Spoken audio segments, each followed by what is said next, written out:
With the bang, diggy, diggy, diggy, chippa, chippa, chippa, chippa, diggy. Bomb with the bang, diggy, diggy, bump, a diggy, down, but the bang, diggy, diggy, diggy.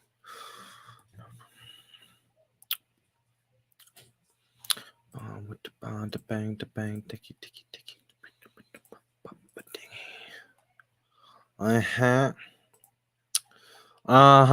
Damn, Dodgers took the lead 3-1. What's up, y'all? I'm just getting back in town, getting back home, keeping it fucking real up in this bitch. What's up, Daniel? Muncie, did Muncie hit a home run? I haven't seen. I saw the Padres were up. What, Manny Machado, I think. Yeah, Manny Machado hit his 4th home run of the year. Nice. Oh, Max Muncy, 4 home runs on the year. Yeah, I don't know. Muncy last year, from what I remember, had a really low average, but a lot of home runs. Yeah, Machado has had some good times against the Dodgers over the past few years. It's been fun, man. I've been following the Padres for a while now. Ever since they changed the scheme, like the colors and shit. So I think since like 2017, 2018 is when I started following the Padres. And since then, they've been pretty good. And they've had a lot of good battles with the Dodgers. Yeah, what's up, Polly? I do want to talk some UFC for sure tonight. We got a long baseball game, so it's always good to talk some other stuff here. Let me just pull it up real quick. I want to finish this thought on Max Muncy. I think Max Muncy's a good player, but he does fit into that home run, strikeout, low average type of guy. Let's see here. The Dodgers. But yeah, he's hitting like 30 home runs a year. Yeah, I did really good on picking the fighters. So I'm just getting into UFC like seriously. And at this point, I would say I'm into it. After this week, I would say I'm into it. Usually when I watch fights, I have a little bit of trouble understanding exactly what's going on and who's winning what round. And it just seemed really fast. Like everything's going fast. And this time around, I was seeing it so fucking clear. Like I would be like, all right, yep, he definitely, whatever fight it was, I would be like, yeah, he definitely took that round. And then it would show like the tweets from the experts coming in like, oh, Pereira took that round. Although with Pereira and Hill, what's up, Floppy? So Pereira won. So with cards like UFC 300, the championship fights are not even the best fights. Now, they both the championship fights last night were fantastic. They were so good. But Holloway versus Gaethje right before that was a fucking war. Literally at the very end, Max Holloway was winning the fight, destroying, clearly was going to win the fight. Last 10 seconds, he pointed for Gaethje to get in the middle and let's go balls out, just no defense, just going ham at each other. And what that did, that was a very risky move by Max Holloway, who was winning that fight. He could have lost that fight and got knocked out by Gaethje right there. He could have blew it for himself. But that's the BMF title, the baddest motherfucker. And only a select few people are allowed to actually fight for that belt, man. And they have the right 2 guys in there. That's for sure. But Holloway proved it. Holloway proved that he was the baddest motherfucker for giving Gaethje a chance to have a miraculous. I mean, he didn't have much of a chance because he was getting fucked up the whole fight. But when you open things up like that, shit can get real. Yeah, I'm really starting to understand it and then the history over the last couple of years. So this time around, sometimes when I watch UFC, I just kind of bet on the fly and make my picks on the fly. This time I did research. I watched the press conferences. I looked at guys' past history. I'm starting to know a lot of names and know careers and understand who's who. so I can look at a guy's fight history and see the guys he's fought and know how legitimate he really is. And like with Gage versus Holloway, I looked at those two fighters and their history, and I determined that Holloway had a better career. He had better wins, but even some of his losses were against more formidable opponents, and more times he's faced. Like he's faced Dustin Poirier twice. I think he's lost to Poirier twice. So I mean, yeah, it's sweet. I'm into UFC big time now. And I'm glad I took the time to do the research and figure everything out, because it just made everything that much better. But yeah, I think out of 9 out of the 12 fights I really had an opinion on. I didn't really look into the early preliminary, but starting with the preliminary and everything else, I looked pretty deep into everything, and I was picking those fights, and some of them I didn't know that much and just kind of went with the favorite. But I had a few underdogs, and when I picked the underdog, they won. A lot of people didn't think Aljamain Sterling. Aljamain Sterling had lost the title to Sean O'Malley. When Sean O'Malley first got the title, that was last year, this Sterling dude had held it for like 4 fights. He's like a 4-time champ, and then Sean O'Malley beat him. Now he went up. He went up in weight, so sometimes that's a sketchy thing to do. But he did fine. He did fine. A lot of people thought that the other dude, Calvin Kattar, was going to beat him, and I was like, nah, dude, he's a champion. Like, he only got knocked off because Sugar Sean is pretty fucking insane. I know Sugar Sean's a little bit of a fruitcake, but he is good. But yeah, I had a lot of fun watching the UFC. I'm definitely fall into it. And then I like listening to the Dana White press conference afterwards too, or the next morning, because they'll have things coming out. They had some great things coming up. That Islam Makhachev guy is gonna fight Dustin Poirier to defend his title, and then also on that card, Sean Strickland versus Paulo Costa. I don't really know Costa. I looked it up, and I guess he's got kind of a similar career so far than Strickland, but Strickland got an actual chance for a belt. I thought that. So Sean Strickland, his last fight was a championship fight in which he lost a split decision in a really close, controversial match, in which Dana White himself said that he had Strickland winning the fight.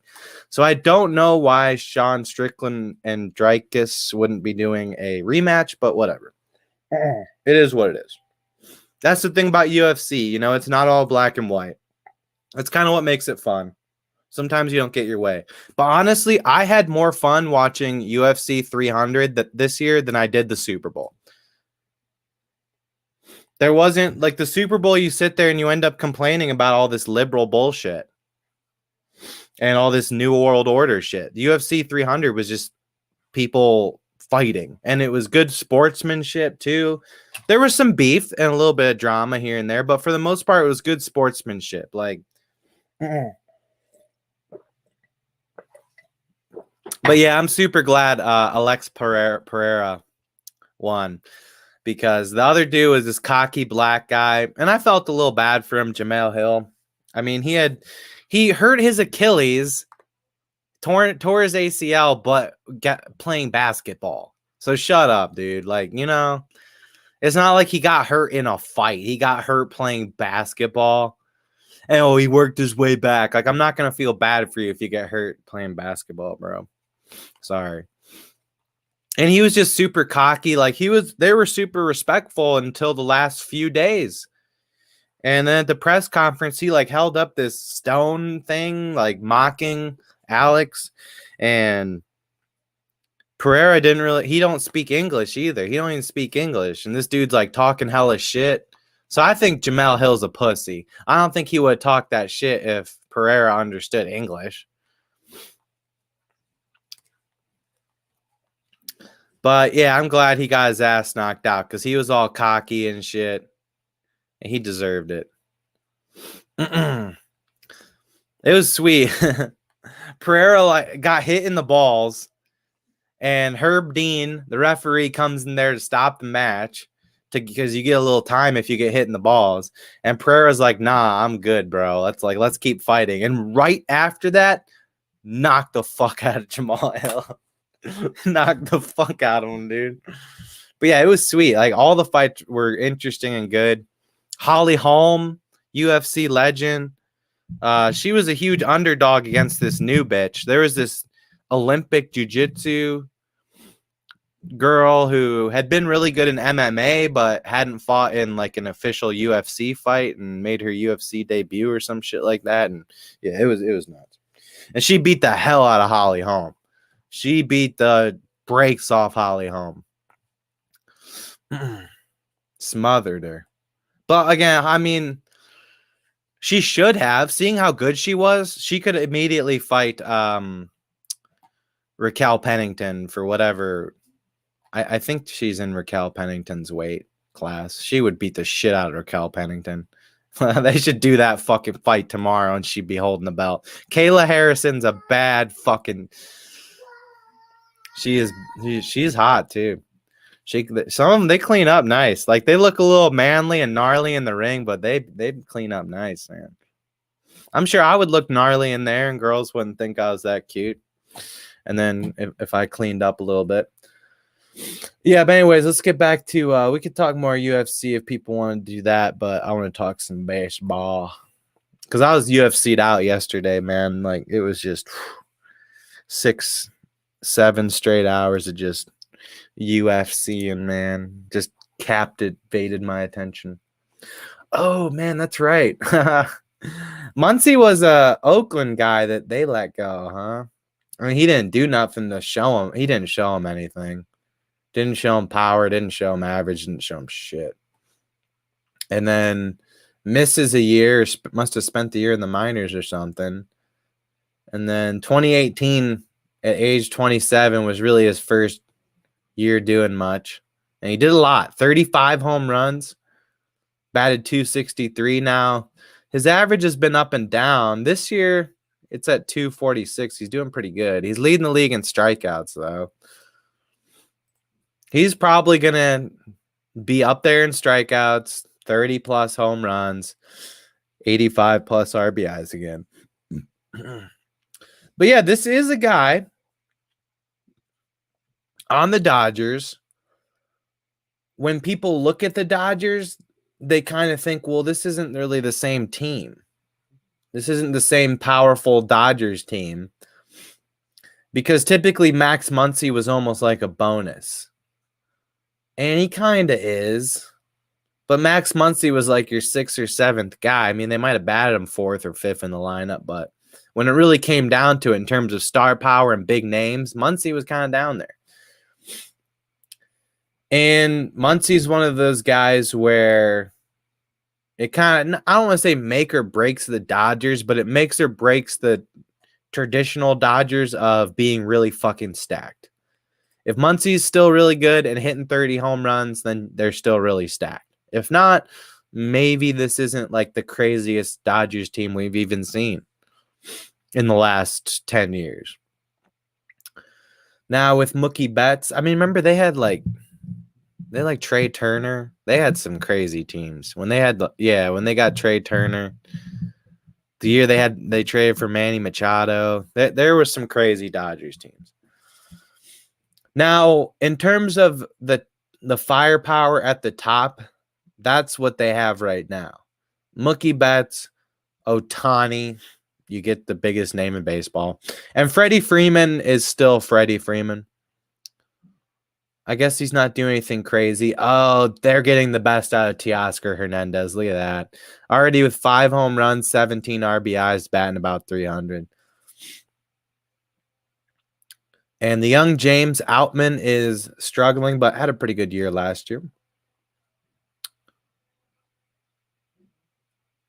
Kiki Hernandez, he's okay. So we'll see. We will have to see.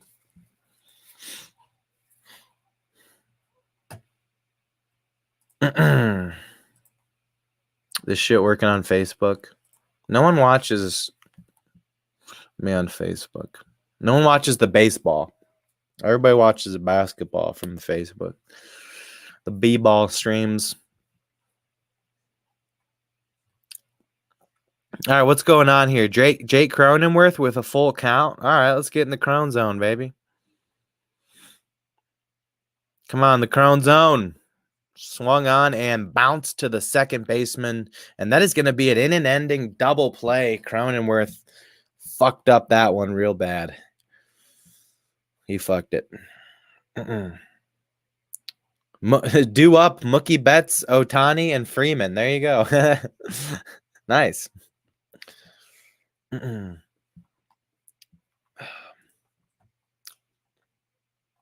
What's up, Luke? Luke's been using the Twitch.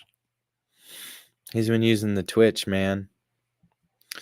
Twitching.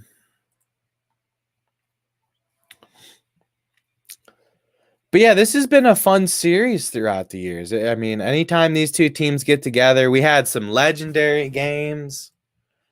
I think I streamed that full what was it, 17 innings? Something crazy like that. It was like 17 innings. I streamed the whole goddamn thing.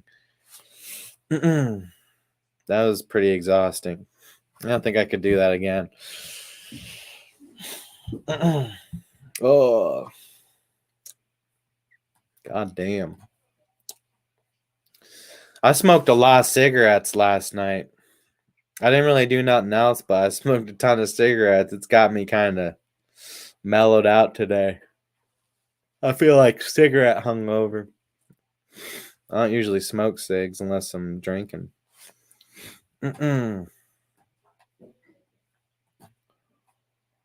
Coop. I remember the Dodgers when they were really good. I feel like it was Max Muncy and Chris Taylor were really good too. They were getting good production out of them. And Chris Taylor, holy shit. I've had a higher blood alcohol content than Chris Taylor's batting average. For sure, dude. I've probably had a 0.04. 100%. I've had a 100% blood alcohol content. I am the liquor. Just straight liquor coursing through my veins. A liquor storm. You ever been in a storm? I need to share this on my main channel. I think I might, after this game, I might do a podcast on my main channel. A Wacky Wisdom podcast, but I'm going to do it vertical. So I can, it seems like a bunch of people are online late at night in them vertical. I could do this vertical too. I could do a sports stream vertical, but I wouldn't have all the bells and whistles. Wouldn't be able to show comments, and I can only send it to YouTube. But it could be fun. I don't know. Seems like a lot of people are getting sucked into the vertical streams. I don't know if it's a bad thing. I just, it's a good way to find live streamers, but I think all the best quality live streamers are mainly doing normal setup like this.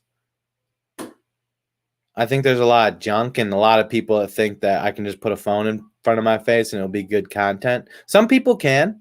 Some people can put a phone in front of their faces and they have a good personality and are saying something interesting and well worth your time or engaging with chat in a fun way. But a lot of it is some straight boof. Like people sleeping. That's a problem. They got to ban those streams, those sleep streams. Because, I mean, it's flooding and polluting the live stream airspace. People are here trying to find content, not people sleeping. And then people are going to see other people getting views just from sleeping, and then they're going to do it. And suddenly YouTube and TikTok Live is just going to be a bunch of people sleeping. We're just going to be watching each other sleeping. That is where we're headed. So I don't know.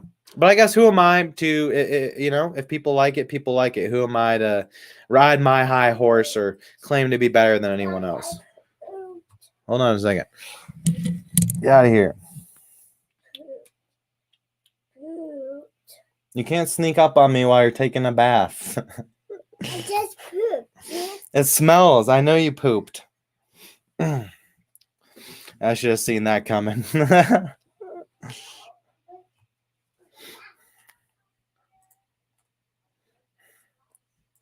I don't think she was even in the camera angle. Running in here naked.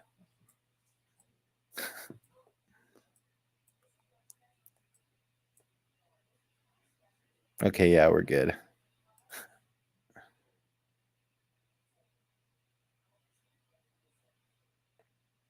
I do have my daughter with me.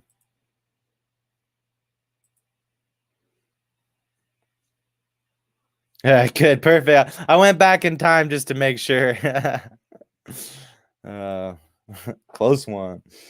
All right, I'll be right back. Good, that's a good poop, though.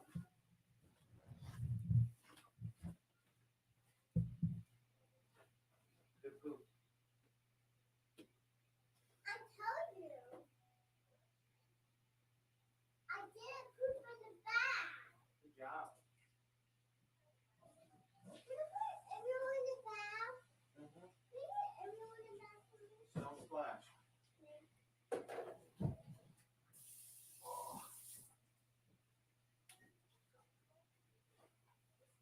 Oh, sorry.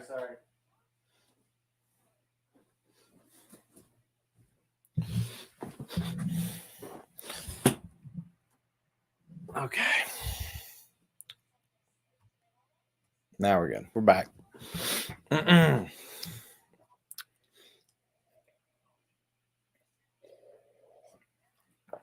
Yeah, my daughter's pretty much potty trained. She knows to use her potty. She has a little Minnie Mouse potty. All right. Well, Padres go 1-2-3 on Betts, Ohtani, and Freeman. So not bad. That's some good momentum. Maybe Manny Machado whacks another home run to open it up here. Oh, I'm beat though. I think that UFC last night was just so damn exciting. It just took energy. I didn't sleep well the last 2 nights. So it's like where that was a lot of energy expended. I need an edible, but I gotta keep my system clear for getting a job. So I can't do no edibles or THC right now. That's what I need. When you are low on sleep and you have like 2 nights in a row where you have trouble going to sleep and staying asleep, even though THC does impact your overall sleep in a negative way, if you have trouble sleeping, it can actually help because it puts you out and keeps you out. It does fuck with your REM sleep sleep stage, rapid eye movement. But it's kind of a trade-off. It's a trade-off. So I wouldn't say like THC doesn't really help you sleep. But if you have trouble sleeping, it can help you. You know what I mean by that? If you can get 8 hours of sleep and actually fall asleep and stay asleep smoking, and without smoking you feel like crap and you can barely sleep and you keep waking up, it ends up being better. But like someone with a normal sleep pattern and no issues sleeping, it's just gonna not do your sleep any good. Oh, she has all sorts of no, it's Minnie. I'm sorry. Did I say Mickey? It's a Minnie. It's Minnie Mouse. She has all this Minnie Mouse stuff. My daughter's a big Minnie Mouse fan.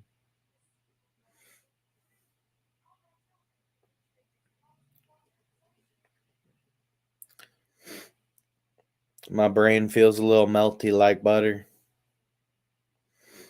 All right, Manny. Manny Machado. We'll see with this Dodger team. People call it top heavy, but you have to keep in mind Will Smith is an elite offensive catcher. Might be the best offensive catcher. They are getting the stud version of Teoscar Hernandez. Not that he hasn't been consistent, but he's had some massive crazy years and some kind of easier, like 20-80 years. Let's see. Yeah. See, some years he'll go like 25 home runs, 77. Some years 32, 116. In those crazy years, he's batting like 290.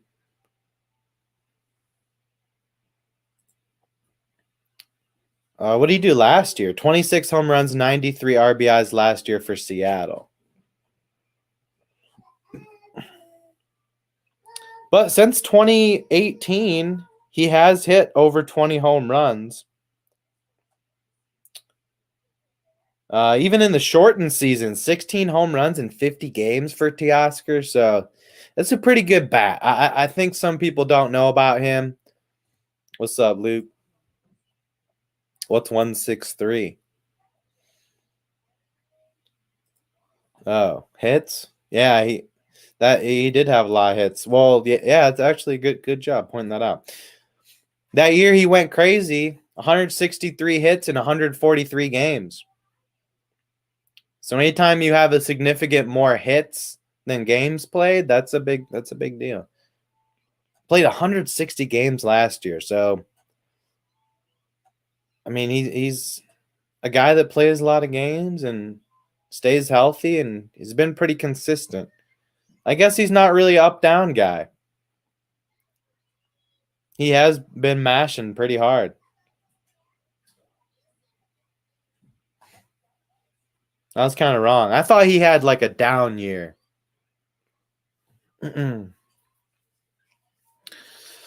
Oh, she's got all sorts of Minnie Mouse t-shirts and hats and everything, blankets, anything involving Minnie Mouse.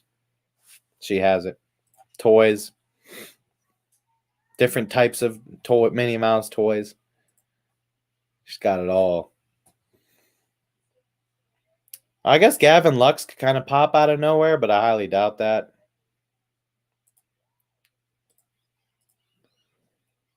I guess he's been an okay pinch hitter for them.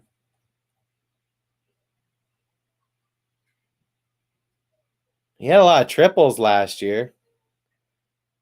I guess he hit 276 last year. Okay.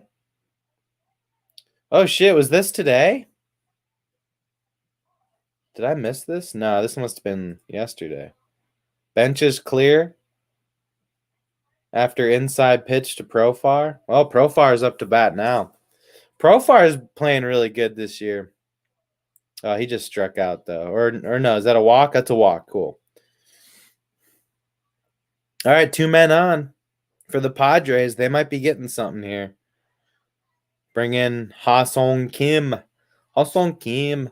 All right, here's the fight from last night. Oh, what the? Did you guys just see that? They cut it off and showed me the advertisement as the pitch is like, get out of here. So it's just an inside pitch up in here. Wasn't that bad. Would he throw 2 consecutive inside pitches? Oh, shit, no, they're just coming out. He starts beefing with Mookie. Mookie's like, come on, man, we don't got to be like this. We got to stop violence. We got to stop interracial violence, guys.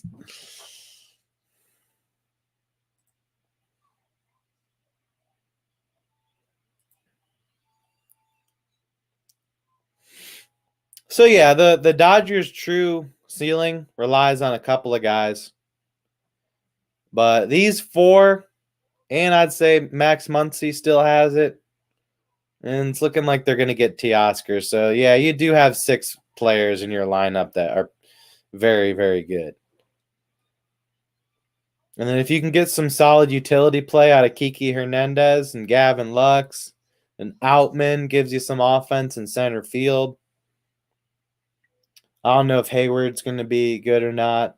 Chris Taylor looks like he's washed.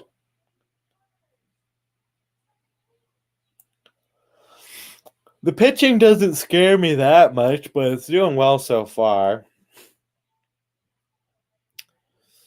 Yamamoto, I guess technically is struggling a little bit. I guess he's had one good start, one bad start. I guess he has 4 games started overall, so I know one was good, one was bad, and I don't know about the other 2. It looks like they've been okay. I heard he did have a rough spring training. But people are saying that he's a real dangerous pitching arm. But this just doesn't look as good without Kershaw in it, who I believe is on the injury list, right? He's still on the Dodgers. He's just hurt.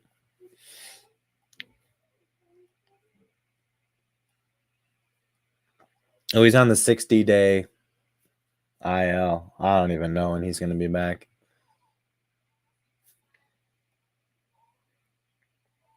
So hopefully they get him back at some point, and he's kind of something. I don't know much about Gavin Stone or Bobby Miller. He's hurt. James Paxton is a good veteran, but he's 35 now. I guess he's starting off the season well. Glass now. Name fits. Dude is made of glass. I don't think he's ever pitched more than like 120 innings in a year. Now, maybe it's because the way the Rays do things, but I think it's been because of injuries. Yeah, you know what? He's only pitched more than 100 innings twice. And he's always been a starter. I guess this year, one team he was a starter for the Rays, but not for Pittsburgh. But yeah, even being a starter, like you're seeing 12 games played. That's it. So yeah, he's made of glass now. Dodgers bringing in a new pitcher.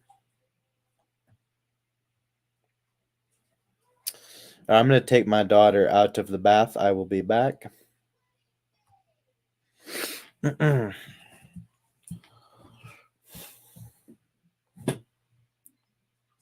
I don't want to miss Kim up here with... Yeah, let's see if Kim can do something with 2 runners on. Come on, Kim. Good eye, 2-1. James Paxton had 8 walks today. He was the pitcher today. Damn, is that lightning out there? Another inside pitch to Kim. Brazier. That kind of sounds like a good reliever name, Brazier. Like Bruiser, Brazier. I feel like they always have the best reliever names. Who is that guy?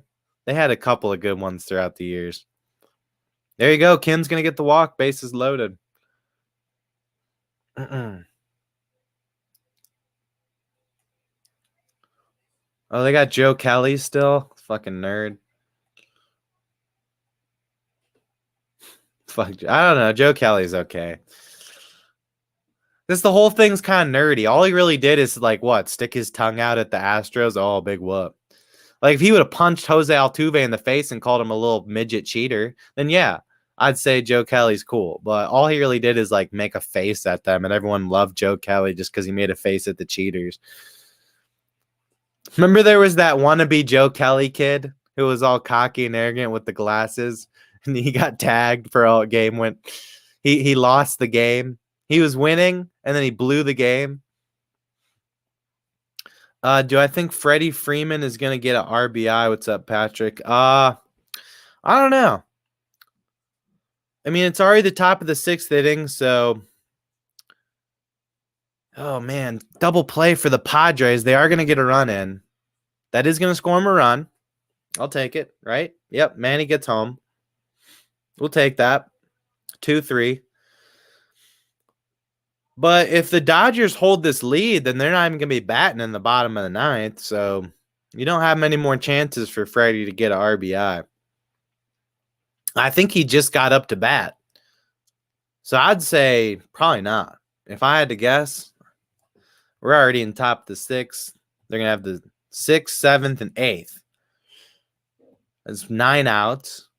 Freddie he'll be up to bat again, probably, maybe. Unless everybody gets out and they're still winning. If he does, it might be the game winner.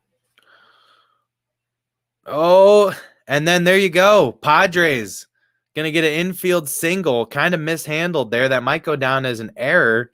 But with a runner on third and 2 outs, the runner is going, and that is a tied ball game, folks, 3-3. And the runner will get a free base now going to second. So runner in scoring position still. Very nice.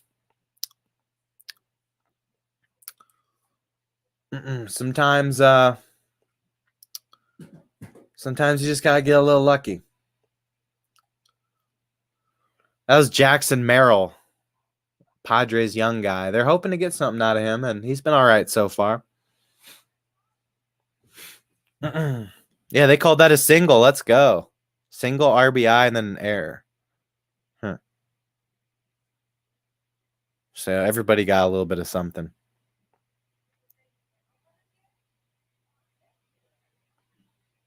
Cool. BRB.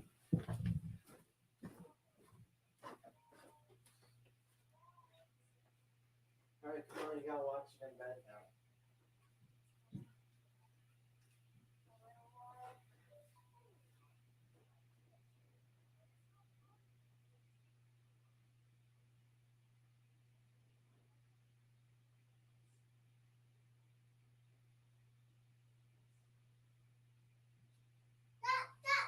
Quack, quack, quack.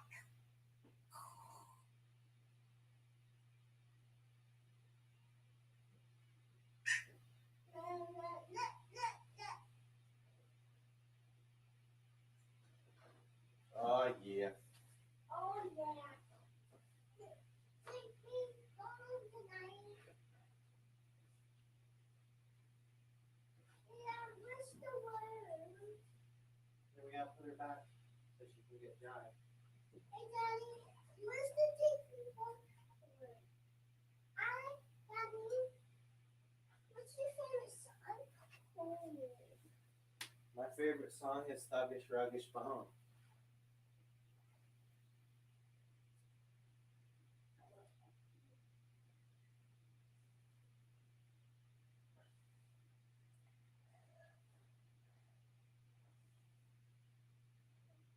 Love you.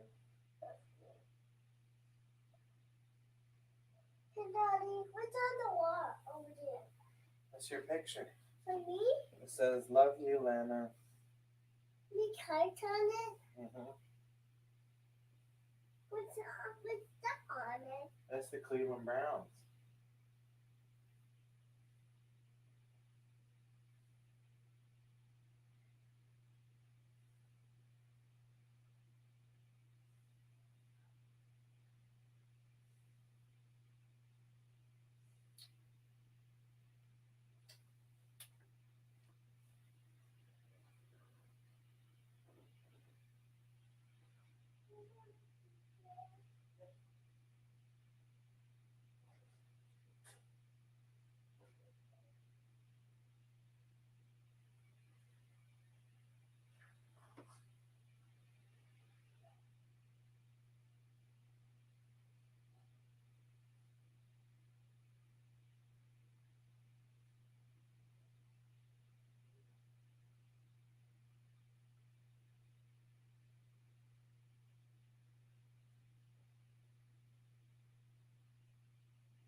some water.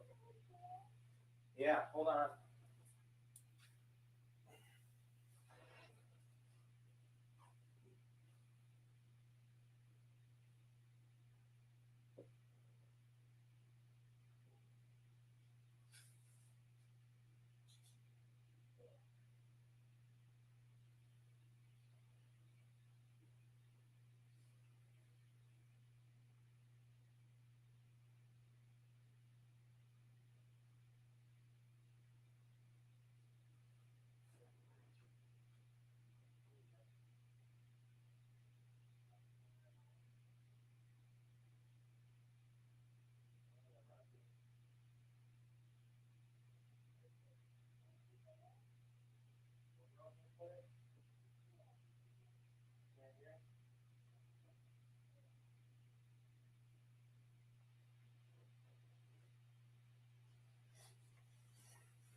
All right.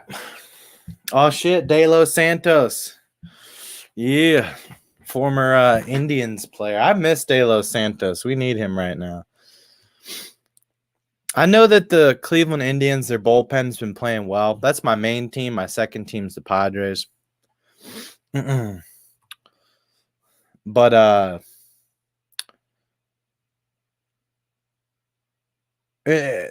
I don't know how long it's gonna last. When you have a bunch of guys who you never heard of who are playing well in your bullpen, that doesn't always last. And De Los Santos for the last 2 years has been a real good reliever. So I don't know. We traded him and somebody else so that we could get that. I don't even fucking know. I don't even know. Damn, dude, it's straight lightning out there. What's up, Derpy? How was the Ohio State game? I heard there's like 80,000 people at the Ohio State spring game. God damn. She was a full house. All right, here's Teoscar Hernandez. Gonna pop one up high and mighty, but gonna be an out. Yeah, he's got some fucking power.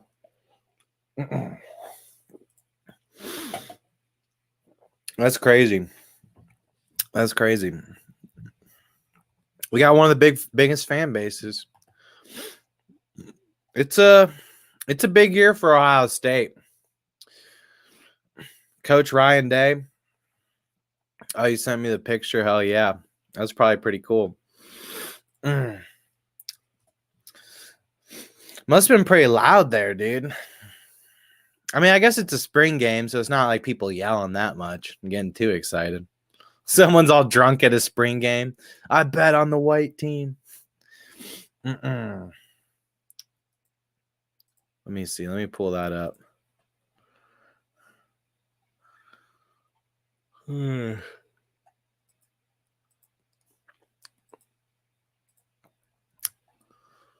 Oh, man. Oh, so you were there kind of early. So the stadium got full.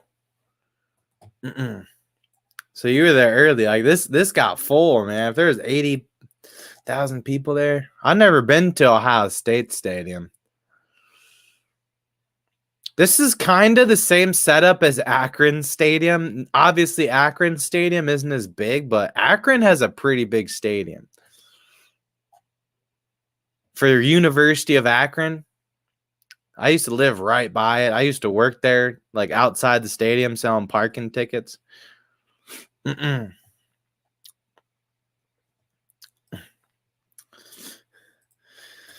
Yuri Prochazia. He had a fucking horn on his head. He had like his hairdo was like a horn. He must have a lot of hair to get that shit all up in a horn. But yeah, he was kind of losing. He was kind of losing that fight for sure. It wasn't too awful, but he was not winning. I was pretty worried. I was pumped because I had bet on him. And I needed a few to fall through because I had gotten destroyed on baseball bets. And then I had to work my way up just so I could make a bet on Pereira. So I could have I wanted to have a big bet on Pereira, and I figured I'd win at least one baseball parlay early in the day, and then use that to stack a little bit into Pereira. But my baseball bets didn't do well, so I was really banking on Prochaza for sure. And I was kind of like, damn, I fucked this one up. And that one was even odds. That one was hard to pick. I'm not gonna say I like knew that he was gonna win. Alex Pereira and Max Holloway, I had a really good feel that they would win. I was actually a little bit worried about the Wei Li. For some reason, I know she was Wei Li was a heavy favorite, but I was a little worried about her, and I had reason to, because that Yan bitch, Yan Shishong, that dude, that bitch is hard as nails. That little Asian chick would beat my ass. You could hit her hard, that's fine, but it's not going to do anything. In the first round, she got choked out and kind of got saved by the bell. Literally got saved by the bell. As the bell rang to end the round, she was out. She had been choked out, but she got right up. And they made a good point. Getting choked out is not like getting knocked out, punched out. When you're, it's just like it takes away your ability to breathe and the oxygen in your brain. It's like bending a garden hose, right? When you bend a garden hose and then you put it back, it starts flowing again. The blood starts flowing. The air's, shit's flowing. You're good. It snaps right back into it. You're good. Now, if you get knocked out, if you take a hammer to a garden hose and you permanently welt it, then you're going to have an issue.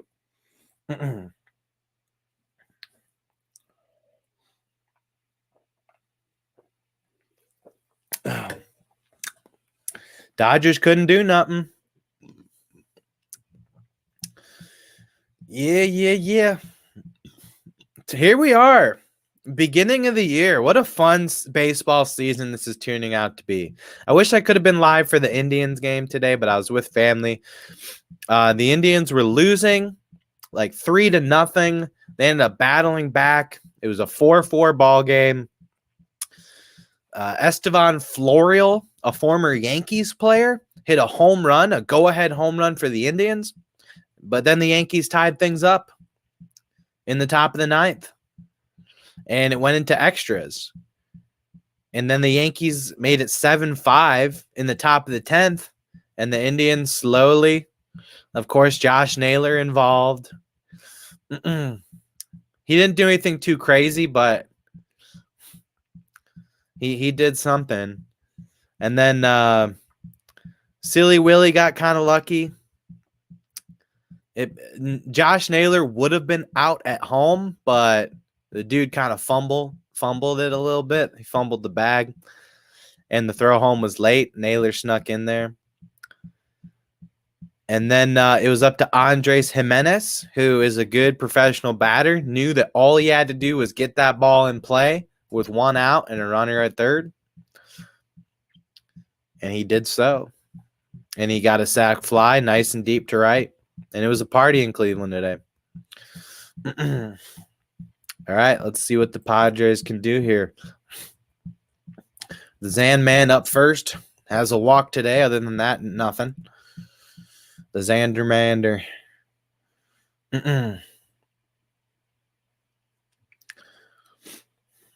Come on. Padres sitting at 8-9. Yeah, let's go. We need a win. Come on. So, yeah, there's already been a lot of good moments. I mean, the Padres have already had a sick comeback. The Indians have had some sick comebacks. The thing about baseball is there's so many games.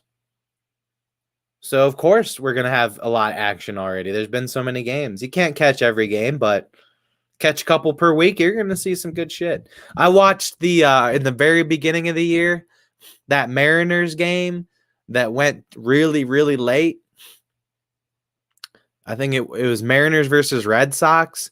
And then the Red Sox had to put in a rookie pitcher.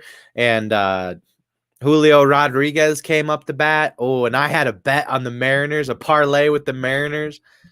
It was like a UFC bet and then also the Mariners that night. And I was just like, yep, I won my bet, dude. J-Rod to win it against a rookie pitcher. Bye. Game. Yeah, no-hitter by Blanco. Of course, the no-hitter was a random guy who really had done nothing in his career. I think he played a little bit last year. What is SummerSlam? Is that some kind of music thing? Who would I be interested in that? I'm not sure if I'd be interested in that. I don't know. I wouldn't want to go to a concert like in a stadium. If it was at Blossom Music Center and I could go there and try and get some vajayjay, then I'd be in. Oh, WWE. Oh, dude, hell yeah! I get some. Oh, some wrestling bitches, dude. I'm in. Hell yeah. Oh, that's dope. I'm not into wrestling. I've never been into it. I do think it's cool and badass. When I was a kid, I always talked shit on it and said, "Oh, it's fake. That's so stupid." But as an adult, I realized, well, okay, yeah, the storylines are kind of scripted and made up, and it's a little bit of acting. But when you jump on someone holding a chair and land on them with the chair, you can't really fake that. When the guy's bleeding, like you can't really fake like, and they hit each other, they bash each other, they fuck each other up. So yeah, I mean, if I had a little more room in my life, perhaps I'd get into wrestling. But whenever the WWE is on, I typically have something else I want to watch.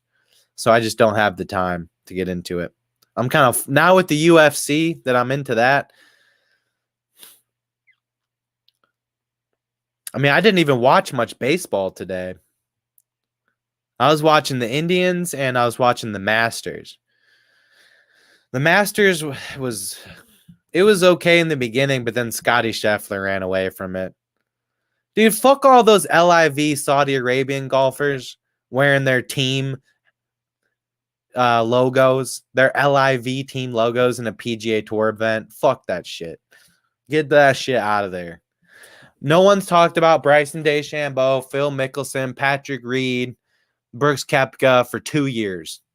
Every time I try to watch LIV golf, I don't know what the hell's going on. It just looks stupid. I just don't like the way it looks. I don't like the fonts on that they use for the scorecards and shit. I just don't like it. And those guys, it showed. Guess what? They came in, and the only one that did anything, Patrick Reed did all right. DeChambeau did all right. Most of them fuckers didn't even make the cut. They got beat out by Tiger Woods, who hasn't been playing himself. So, yeah, go back to LIV with your guaranteed contracts from the Saudi Arabians. There's only one. It's not professional. It's semi-pro. I don't care if they're paying a bunch of money. The Saudis do that with all sorts of stuff. Doesn't make it good. They try, but they're probably gonna try to do that with football.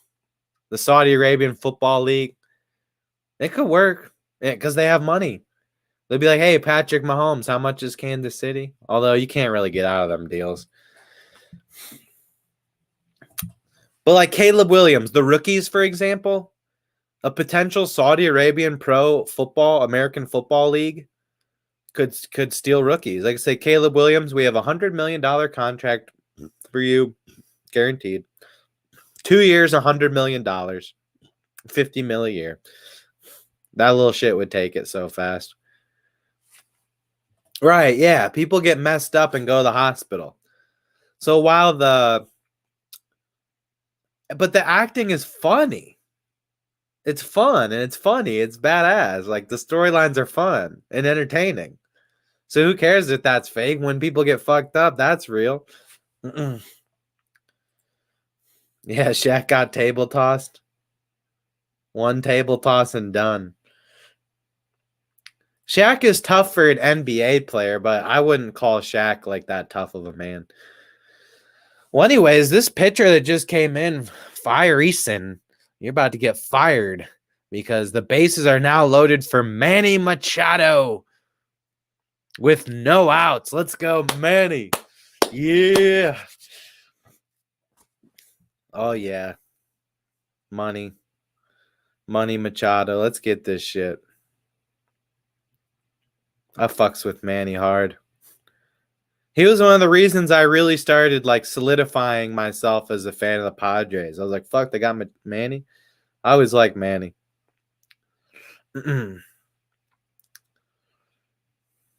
Oh, he popped up. He fucked it. Fuck. Oh, Manny. It happens, man. Isn't that the worst? When it seems like a surefire, one of our best players is up. Bases loaded. This pitcher's shit in the bed. He's got to be sweating bullets having to face Machado. It's just a fucking... He just got under a little bit. Probably should have been a base hit. Alex Vesia, good reliever, will warm up to try to salvage things here. But with one out and the bases loaded, and a couple of guys who have been playing well up to bat, I would think the Padres find a way to get at least one run here. ESPN giving the Padres a 71% win probability. Oh, I lied. That just ticked down to 60%. What's up, Danny fan? Exactly, yeah. Don't sleep on Profar. There you go. Profar's going to launch one way back at the wall, and it's off the wall, off of Outman's shoulder. It's going to roll. He's going to throw it in. He might beat it on third base by now. And that's going to clear the bases. That's just going to be a double. Oh, Danny fan called his shot. Boom. No, don't sleep on Profar. I mean, he's been a solid player in his career as more a kind of a pinch hit, like platoon guy. But last year, I believe, he kind of had a little coming out party, I think, didn't he?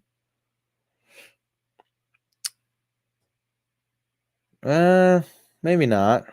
He played a little bit more than he was used to. I guess back in 2018, 2019, he was a solid everyday player. Let's see here. 2023 total. He played 125 games. Only 9 home runs, but 27 doubles in 125 games. There's a lot of doubles and 46 RBIs. Batted .242.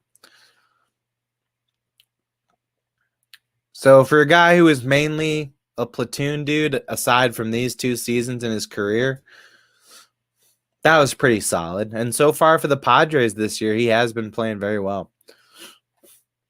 Hitting a lot of doubles again. And that double, worth a lot. Worth 3 runs. And suddenly the Padres are up 6-3. Padres always do good when I watch. I'm a good luck charm for them, I think.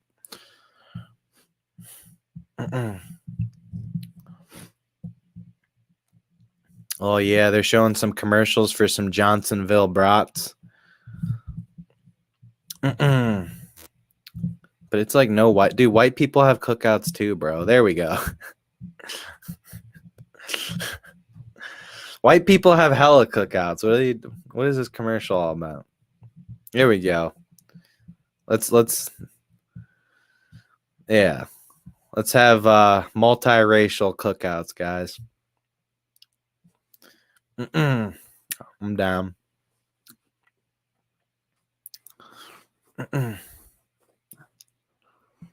Slim Jims in the a Slim Jim in a Bloody Mary. I mean, you know what, dude? If you're hungover and you're trying to get drunk again and get yourself going, give me a Bloody Mary with a Slim Jim in it.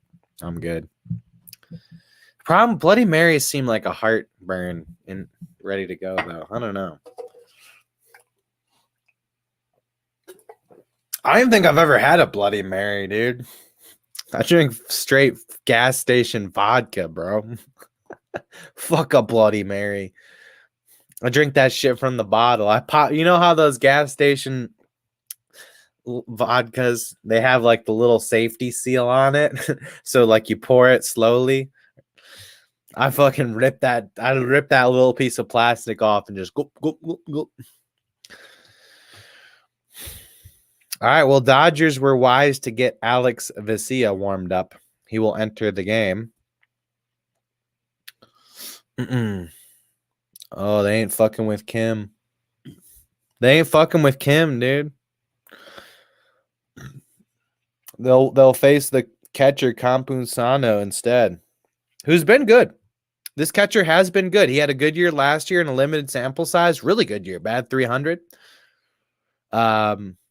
This year, got handed the keys to be the pretty much everyday catcher. Obviously, catchers don't pitch every single day, but he's pitched or caught 14 games this year.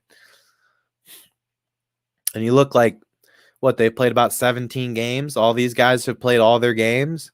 So there's only been 3 games he hasn't caught. So they only give this guy a rest about once a week.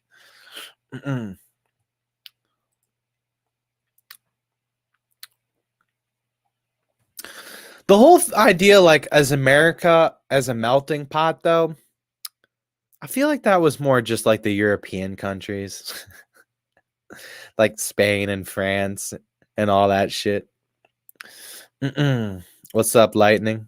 Thanks for popping by. Have a good night. I appreciate you. That Indians game was dope today. Yeah.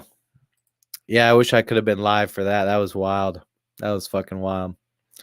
But yeah, I don't know, Polly, like the whole melting pot thing, it really refers to European countries coming together. I get that European countries could be somewhat diverse, like Spanish people are kind of like Mexicans pretty much. French people are kind of weird foreigners. I'd rather have more blacks than more French, to be honest with you. No offense, nobody. I don't know. French people, they have like magic powers with the ladies and with the American ladies, and they'll steal your bitch, man. They'll get them. They'll fly them out to Paris and they'll fuck your wife. It's like the mailman. You gotta go Bane on him, like in South Park. When they, oh, don't you know, Mr. Milkman? A wife is a man's pride. You fucked a man's wife, Mr. Milkman. Do you know what we do to you if you fuck a man's wife? You merely adopted the darkness. I was born in it.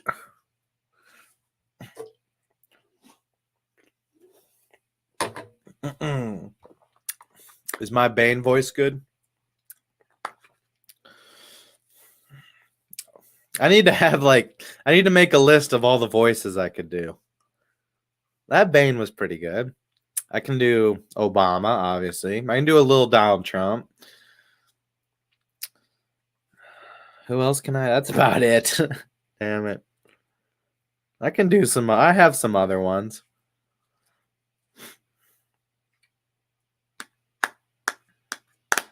Herb Hancock. I don't even know what that is. It's supposed to sound like Tom Hardy wearing a Bane mask.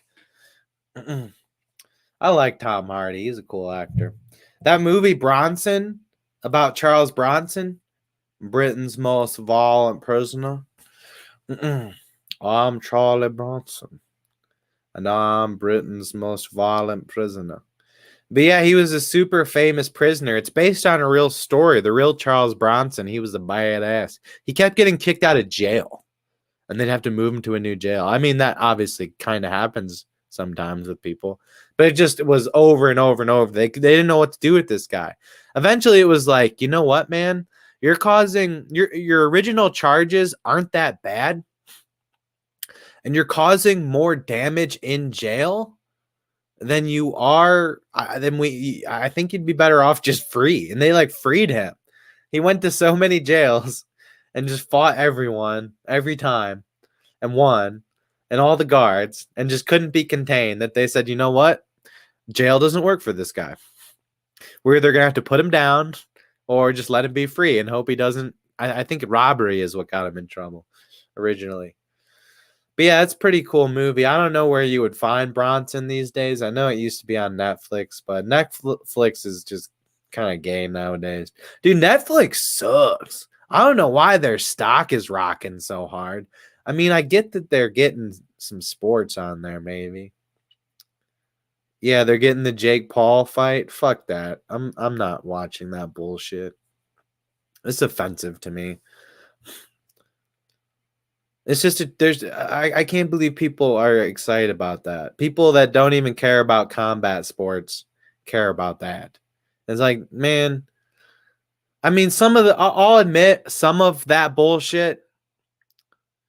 Like I got interested in it. Like I watched the Jake Paul versus Diaz fight, and I wasn't really that into combat sports, and that maybe pushed me a little bit to start watching combat sports more. It's like, damn, okay, I kind of enjoyed watching Paul and Diaz box and trying to figure out who won what round and who was doing better. And I could tell that Jake Paul won that fight, by the way. Jake Paul did beat Nate Diaz. If that was MMA, though, Jake Paul would be dead. Maybe not dead, but he would have been hurt. But what it made me realize is like, damn, if I like this, I'd probably really like watching UFC. So I started watching UFC, and then I'm just like, I'm not watching those Paul fights anymore. I'm done with that shit. It's a joke. It's first off, it's not an actual athletic sanctioned event. It's an exhibition. It's a show. It's literally a show. It's no different than us, me and y'all, getting together and making a show about something. Let's get together and talk about baseball. It's a show. I get that it's entertainment and it's interesting to see old man Mike Tyson fight this YouTuber guy who's kind of an up and coming boxer, but not really. But if Jake Paul wants to be a real boxer, he would have done that by now. He has been working hard enough. He seems to have it down enough. He has enough popularity. The problem is, guess what? Boxing is getting mauled by UFC right now, as well as other things like bare knuckle boxing and even that slap bullshit. That slap thing. That slap where they just slap each other in the face. People are choosing to watch all of those instead of boxing. And I mean, boxing was literally, they did do a good job though, but I don't think they tricked that many people. They had a big boxing fight on last night after all the UFC preliminaries. After the preliminaries were done, on ESPN, it went right to the boxing. And if you wanted to watch the main card of UFC, you had to either find a free stream online or buy it or go to a bar. And I guess maybe some people just sitting at home, kind of casually watching it with nothing else on, perhaps maybe watch that. But Jake Paul knows that if he actually went down an actual boxing career instead of these bullshit, everybody check it out type of events, that he would make less money. Jake Paul would make way less money if he was an actual boxer. But fighting Mike Tyson, a retired boxer, that's going to get more eyes and more money and higher pay-per-view and more cash for Jake Paul. And he's always been kind of a clickbait YouTuber. Like most of these guys. Mr. Beast. It's just clickbait. I suppose that they have a good production and they have good quality in their videos, but is Mr. Beast really entertaining? Could Mr. Beast do what I do? Fuck no. Mr. Beast couldn't sit in front of a camera and come up with things to talk about and have an interesting personality. No, he's lame. He's cringe. He reads a script. Fuck Mr. Beast. He'll never be what I am. But I'll never be what he is. And what he is what gets you views and money these days. Because we live in a world of a bunch of sheep. And I'm trying to take sheep and turn them into wolves. Yeah, good game, Daniel. Good game. The blow pen. The blow pen. That's a good term. That's a good term. The blow pen.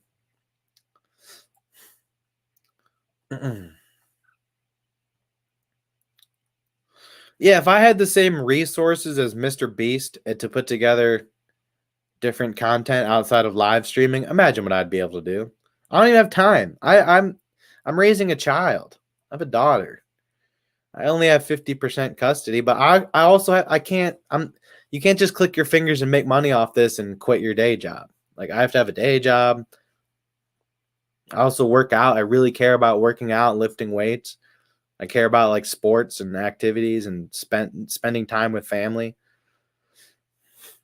Like how often does Mr. Beast in a video get real about his life or talk about what he's going through or any kind of relatable shit? It's always just perfect clickbait manufactured content to feed the sheep. And the other thing about Mr. Beast, they give him fake views and shit that boost him up. So people think that that's what is popular and is good and what everyone's watching.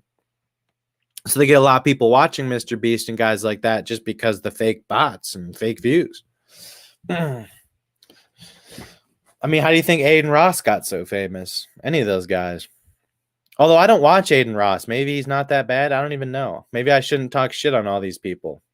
I don't really watch their content. I just kind of, it just seems clickbaity. Whenever I see them in a viral clip or something, I'm like, that's gay. It's fucking gay. Fuck them.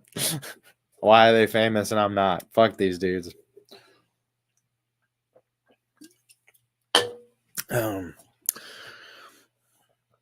So yeah, someone clip this and send it to Mr. Beast, and let's do a me and Mr. Beast, Gil Ambrose versus Mr. Beast on the undercard for Jake Paul versus Tyson. I'm down. Or I'll fight Logan Paul. I'll fight Jake Paul, Mike Tyson, and Logan Paul at the same time. All three of them against me. I think I might have it. If you give me 2 months of training, I think I could. Mike Tyson was literally saying he's scared of Jakey. He's scared of Jake Paul. He's like, I'm terrified of Jake Paul. I've been doing the toad for all these years. I'm Mike Tyson. I'm not going to lie. Mike Tyson's kind of a pussy. I know I'm the only one in the world with the balls to kind of point this out. I do respect Mike Tyson, and I agree with some of the things he says, and I think he has a good soul, kind of. But I'm an anti-conformist, and I go against anyone that's mainstream, so fuck them all. Here's the thing with Mike Tyson. Iron Mike, right? Iron Mike. He's this badass, seemingly invincible boxer. That's what people kind of think of. Is, oh, he's so scary when you get in the ring with Mike Tyson. Mike Tyson got his ass beat at the end of his career, and he was nowhere near one of the... Was he the best boxer of all time? No, he was not the most skilled fighter of all time.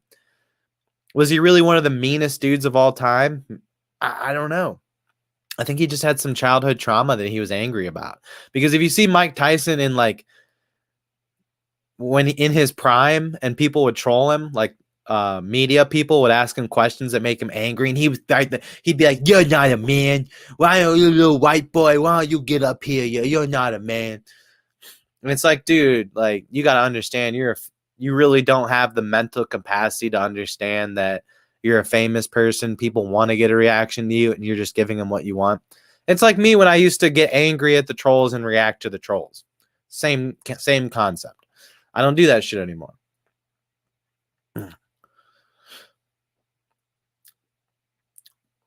Sometimes I like when the foreigners say funny stuff, and I'll point it out and laugh, but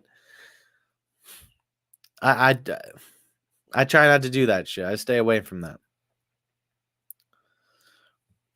That's true, Polly. He did kind of give up any. He can't work anywhere. But I don't know. Obviously, I do kind of like Mike Tyson. I'm not totally bashing the guy, but he's got some like the main reason people think he's this mean, tough guy is just because he yells a lot and gets angry because he has mental health problems. And he's gotten over those problems and grown as a man and become a very wise individual. But But I mean, I don't know. Is he really that hardcore? Or is he just a big dude who has the genetics that allow him to get big, has time to put into weight room and lifting and training? If you have time, anyone can get big like that and strong and good at boxing and quick if you have the time and a trainer. Anyone with the, and he's been doing that his whole life. So he's been set up to do this. So at his age, is he really that dangerous of a man? And then same with Jake Paul. A lot of these fights have been exposed for being rigged. Tyron Woodley, multiple time UFC champion, just getting knocked out. I guess Woodley was old and washed, maybe, but just getting knocked out like he did. Maybe he didn't take it serious and Jake Paul was taking it serious. I don't know. But that seemed a little rigged to me. A lot of people think that's rigged. I'm not saying it is or it isn't, but something seems sketch. And Logan Paul is just a bitch. I'm not scared of him one bit. So, yeah, when I say put me in the thing with those three guys, obviously they would find a way to beat me. I'm not out here tooting my own horn like I could beat three men in a fight, but I wouldn't be scared. I would not be that afraid. And for Mike Tyson to publicly, knowing millions of people are going to see what you say and say that he's scared of Jake Paul, after 2 years ago on Joe Rogan's podcast saying, come on, Jakey, let's do something. Oh, I wouldn't be, that would be so easy. These kids, YouTube kids. And now you're saying you're kind of scared, that you're terrified. Now,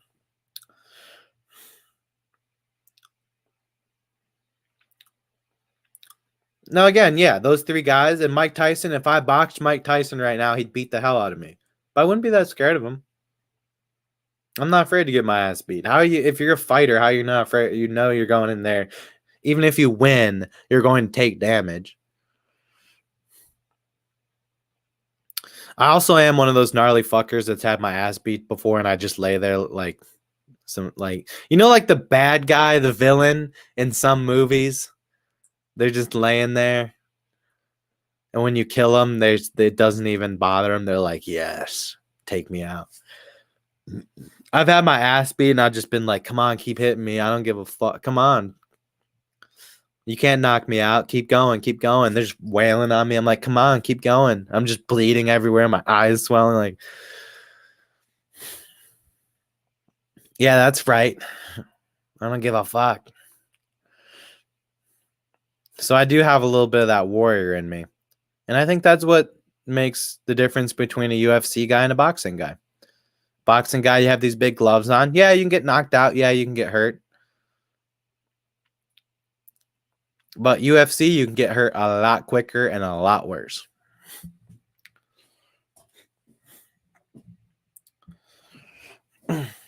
Well, Padres getting some base runners here once again. 2 runners on for Fernando Tatis Jr. As if 6-3 was not enough of a lead. Padres offense still clicking.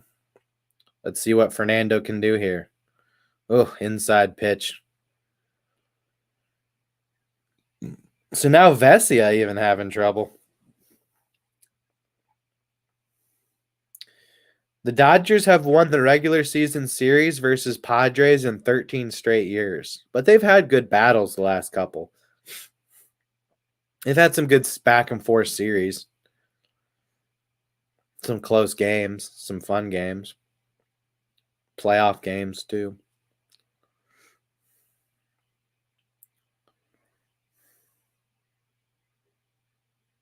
Yeah.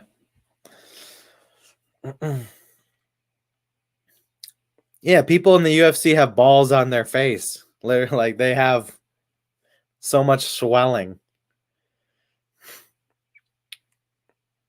Max Holloway had a giant ball on his calf, on his leg. That was really most of the damage that Gaethje did. Gaethje didn't really do that much in that fight.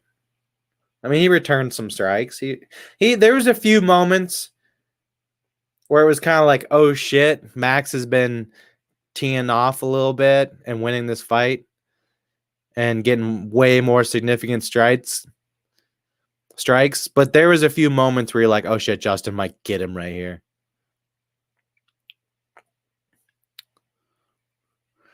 There's also a lot of times that Justin got stunned and Max didn't. He could have like just kept wailing on him, in my opinion. Now maybe he wanted that ending, and I think he wanted that round. I think he wanted to. He kind of gave Justin a lot of chances.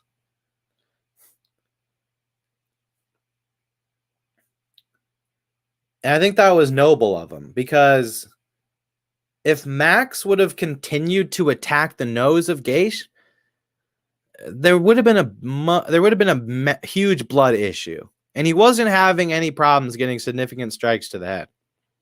But he slowed down once that nose got fucked up, and I think his trainer did tell him, like, don't bust that nose, because then that fight's over with. And I think they want. And here's the thing: you got to understand the game within the game. Fight of the night.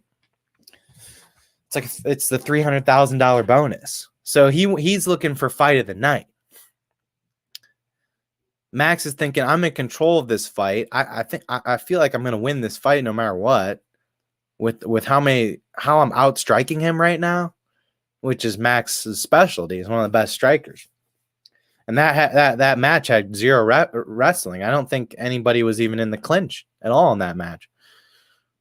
It was just pretty much a boxing match and kickboxing. But Max was going for that. He was going for that fucking fight of the night. Because if Justin just started bleeding in the third round, all of a sudden it's like this fight's kind of highlighted by 2 eye pokes and, too much blood. They have to keep calling it for blood. Stoppages for nosebleeds. So yeah, it was smart to he stopped bashing his nose, and he was stunning him less, but he was still outstriking him by a lot. And then to have the balls to give Justin a shot, because there was a chance that knockout that Holloway landed, that could have gone the other way. Justin clearly had something left in the tank, and if he slipped in one like that in the right spot in the temple. I mean, remember the Topuria fight? Volkanovski's a hard guy to knock out. And that punch by Topuria, he was kind of like falling backwards. It didn't really even look like it should have knocked out Volk, but he hit him straight in the temple. He rung his fucking bell. Rung his bell, man.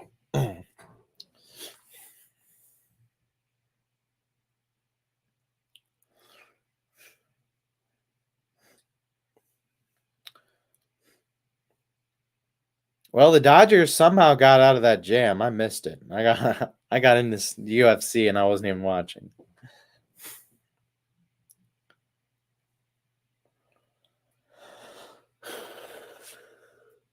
This game is fucking over with.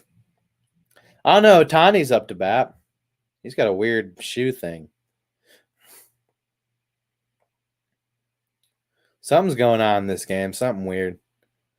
They're like, we just found out Ohtani has money on the Padres. We have to cancel the game.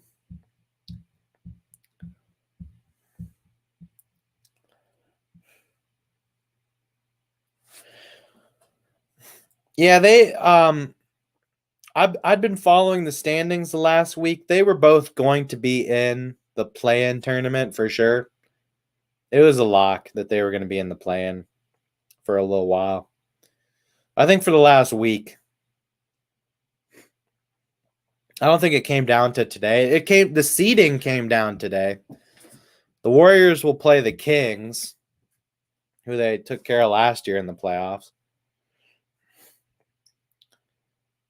Ohtani's going to rip a single up the middle, so if the Dodgers have a chance to get this one tied or potentially take the lead, it starts here. Kind of off the glove, though. Shortstop Kim with a shift on. You can still shift in baseball. You just can't be on the other side of the bag.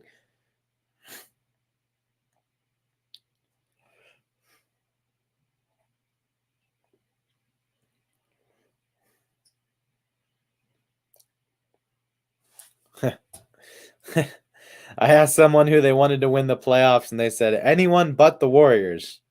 And that's like going to a Thai restaurant and ordering anything but curry. Yeah, to be honest, I mean, I like the Warriors. They're my second favorite team to the Cavs. I know that sounds weird to some people. I don't like their chances at all. They're still the Warriors, though. But they're not the same Warriors.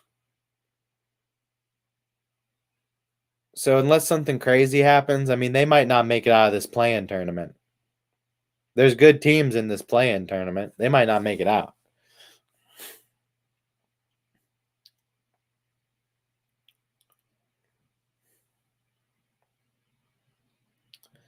Freddie Freeman lines out.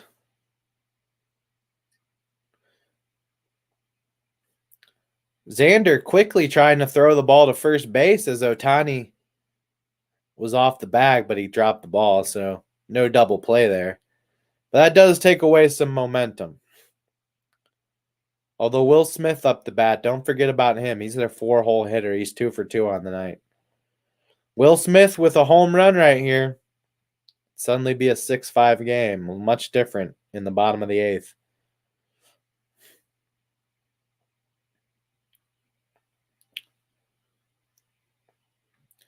But it's not like the Warriors were a consistent, well-oiled machine that finished in the top 6 this year. If they were like that and they finished in the top 6 and they look dangerous at times, but they really just they won games because they're just so experienced and they won just enough to get into the play-in. And they were lucky that Houston or Utah didn't get their shit together or really injuries. If Lauri Markkanen of the Jazz didn't get hurt or Alperen Sengun of the Rockets, I know the Rockets did win a lot of games when Sengun got hurt, but you're obviously better off with him playing. Oh, Will Smith is going to ground out. Not looking good for the Dodgers.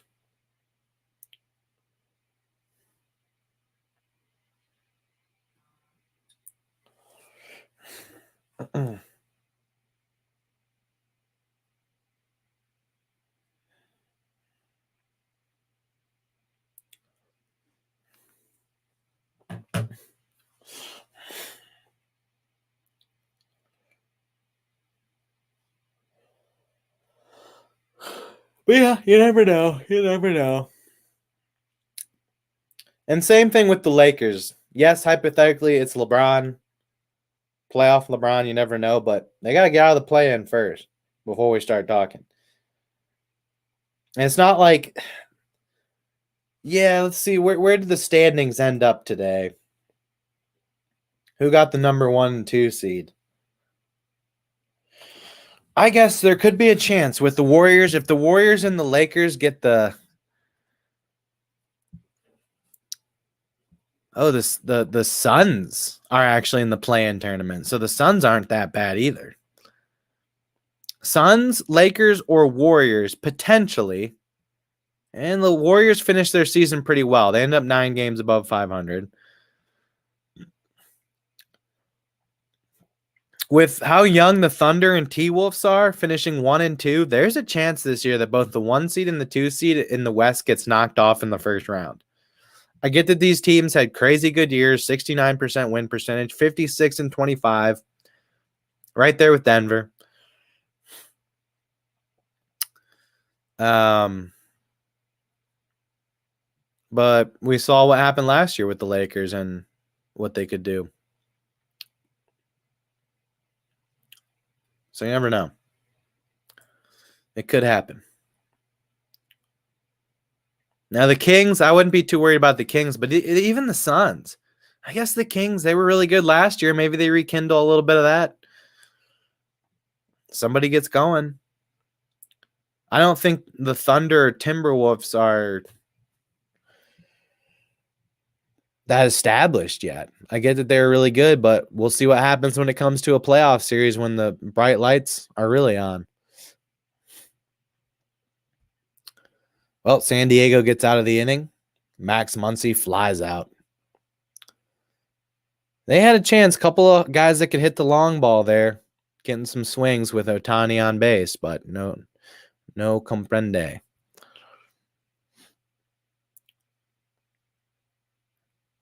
Doesn't that mean I don't understand? I really don't know Espanol, huh? What's cloud leopard boba tea? You're going to give your cat leopard milk? Need to find milk the cat can drink? What about titty milk? Well, I guess all milk is titty milk, but depends on what the titty is. I need me some human milk. I've drinking human milk before. It's not bad. Liquid gold. It's like yellow. That's what the doctors, they call it liquid gold. It is kind of weird. Just ruined my appetite.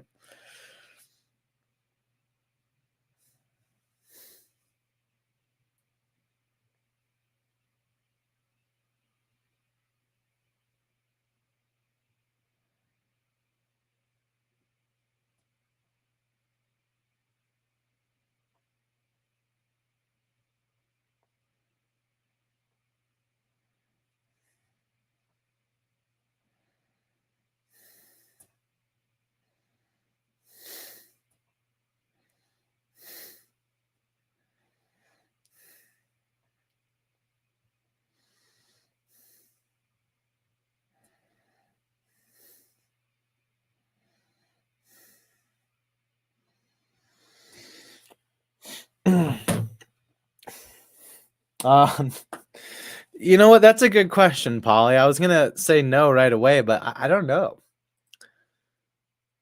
Is that like a human rights violation?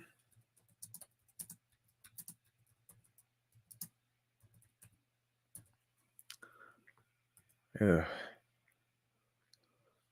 What this is what happens in a oh man, Manny just got a base hit to open the inning. So there you go. Padres bats alive again. Didn't get any runs last inning, but did have some hits. You can purchase donor milk. I think it's kind of an underground type thing. You gotta like find a bitch who just had a kid and get her milk. Get milk. Mother's Milk Bank. We distribute pasteurized donor human milk to hospitals and outpatient families. So it's not. I guess you could potentially order it. Could I just be like, "Yo, I need some milk"? You gotta like prove it that you have a. You probably have to prove somehow. Like you have to send their birth certificate to prove that they were just born and shit. Let me get that hitter. Sounds very Dutch. They're out there ripping shots of titty milk. Buying human milk via the internet, just a click away. Human milk is given for free or sold by the ounce, usually between $1 and $10 an ounce, depending how hot she is. Only available in Holland. You can make some good mayonnaise with that human milk. That's what the Amish used to make their mayonnaise. That's why it's a little yellowish. Oh, snap, dude. Woo-wee. Well, we answered a question. Of course, here on Wacky Wisdom Sports, we always push the envelope and answer the hard questions of humanity, like, can you buy human milk? The answer is yes, folks.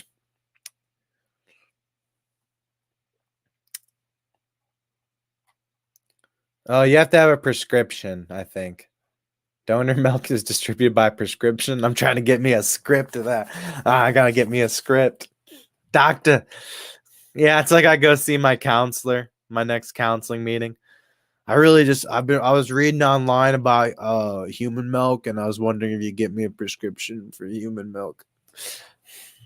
I'm trying to get a little titty milk. There's a little titty straight from the nipple. Oh man, that's fucked.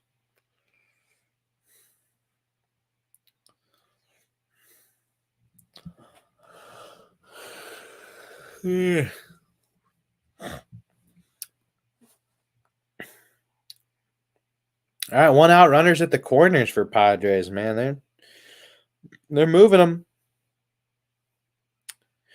The catcher's 0 for 4 on the day. He's due. Rips one down the line, just foul.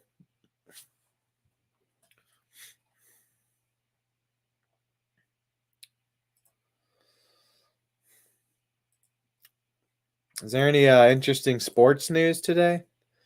I saw Angel Reese was being a whore at the WNBA draft or something. The only thing I heard about the WNBA draft is Angel Reese getting trolled that she was showing her friend a dick pic. She's like, first things first, I ain't got no man. I ain't got no man. Second thing second, I'm a lesbian.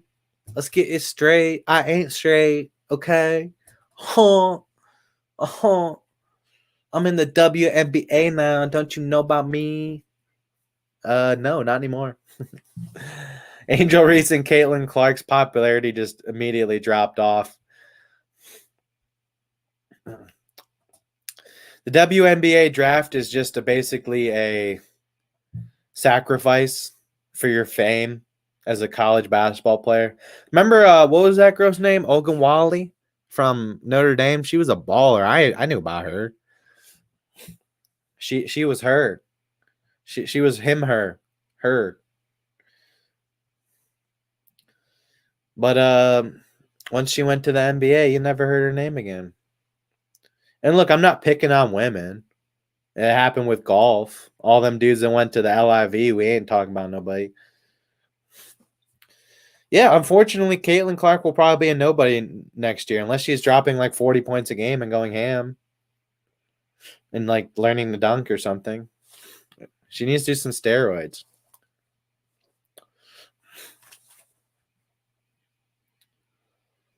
You see, there was another John Wick knockoff movie. Boy Kills World. They had the Mexican John Wick. It's called the Monkey Man. I thought that was a little racist. You're going to have a Mexican version of John Wick and call him Monkey Man. It's kind of fucked. You can call him like Jonita. What's the Spanish version of John? Jose? Jose Wick? Jose Candle? Yeah, they named it Jose Candle. The Mexican John Wick. He's mad that his iguana died. They killed my iguana. John Wick really wasn't even that mad that his wife died, but then his dog died and he was real pissed. Like, that bitch was nagging, starting to nag anyways.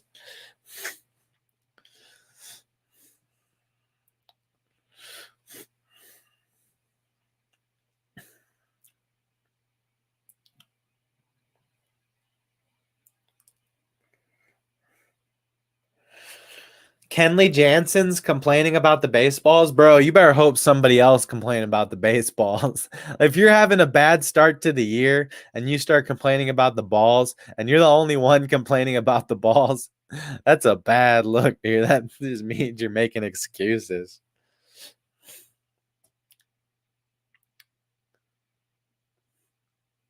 If you're playing in the cold weather, windy, and you got pearl balls out there that are not rubbed well, oh man, Kenley.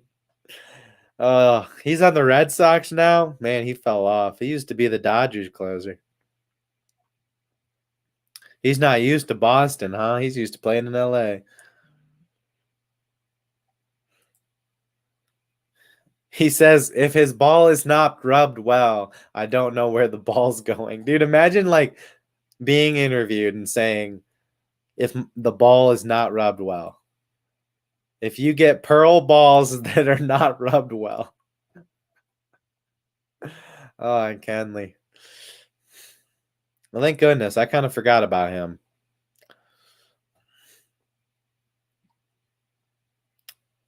I don't hit on guys. I start to get frustrated. Any balls that came, any balls that came, I just throw it back till I find a good ball, and it's just brutal. No, please, he needs his pearl balls rubbed. Kenley needs his pearl balls rubbed. It's been an issue the whole year. See, when you start the interview with saying pearl balls out there that's not rubbed well, and I don't know where the ball's going. That right there, that sentence right there, anything else you say after that's going to be really fucking funny.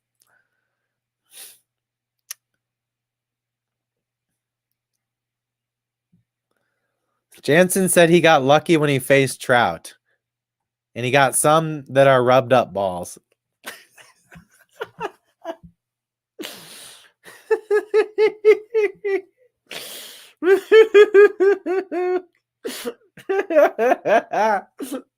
He got his balls rubbed by Mike Trout. His balls got all rubbed up when he was facing Mike Trout, huh? Oh yeah, Mike Trout. He's a bear, dude. Mike Trout's a thick boy. He's got a thick pussy. 6-3 here, bottom of the ninth. Padres trying to put this game away. Dodgers with a runner on. Kiki Hernandez, the batter, former Boston Red Sox. Hasn't shown much power over his career, but hoping for an immaculate home run here to get this game manageable for the Dodgers, who look pretty fucked. What, Jackie Chan? He was in a movie called Drunken Master. That's called Monkey Style. So if you're like a drunk samurai master, that's Monkey Style. Okay, sweet. That's like me, dude. What's up, baby? You trying to get Monkey Style tonight? Yeah, that's either gonna get you slapped in the face or get your dick sucked. Nothing in between.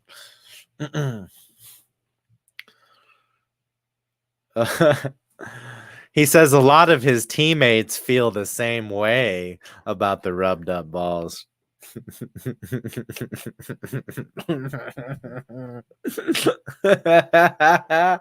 It's embarrassing.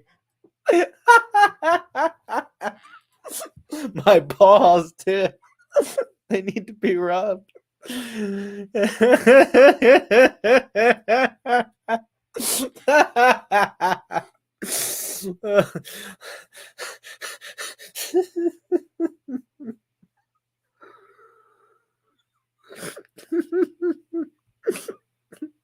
Is there anything else that I missed? Jansen said bullpen balls were better rubbed than game balls.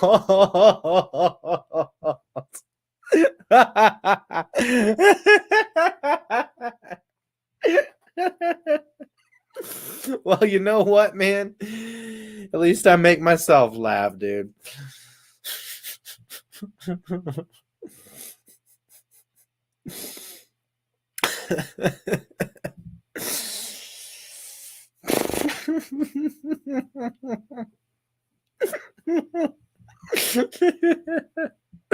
Padres win, baby. Let's go. Oh.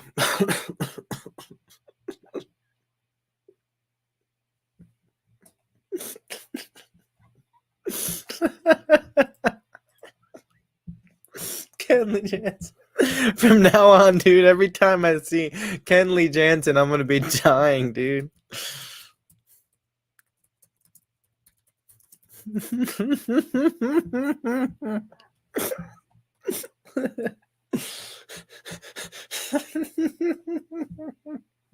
It's embarrassing, man. The bullpen's rubbing my balls so much better.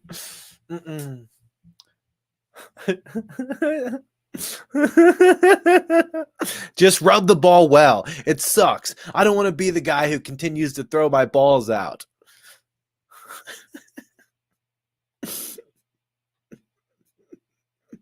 Just rub the ball well. Dude, he had to. How was he not thinking of this? He must, dude, that night he must have went home and kind of just been chilling and been like, oh my God, did I just say all that shit about rubbed balls? Jansen is the second MLB pitcher to publicly complain about their balls. What's up, Cameron?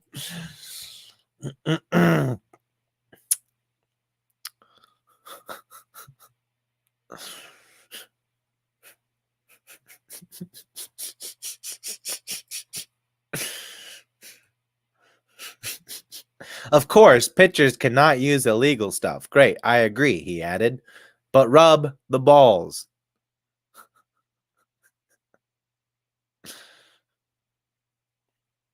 But at least give us some good balls, quality balls.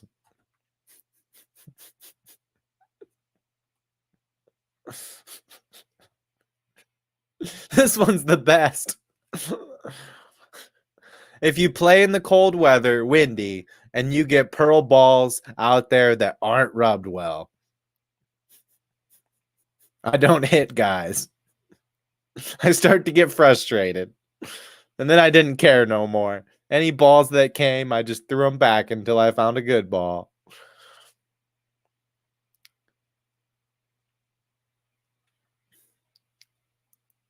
What did this other guy, Pete Fairbanks, was also complaining of the Tampa Bay Rays.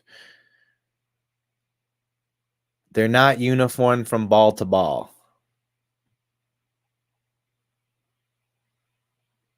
Just rub the ball well.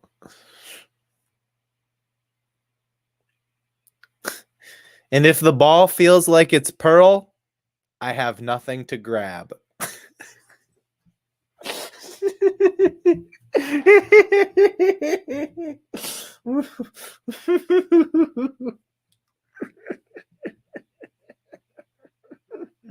Okay, man. Oh, goddamn. All right. That's enough. All right, this game's over. I need to get some good rest. But yeah, thank you all for coming in. Oh, you got an off day from work tomorrow? Very nice, very nice. Hell yeah. All right. Well, as always, keep it fucking real.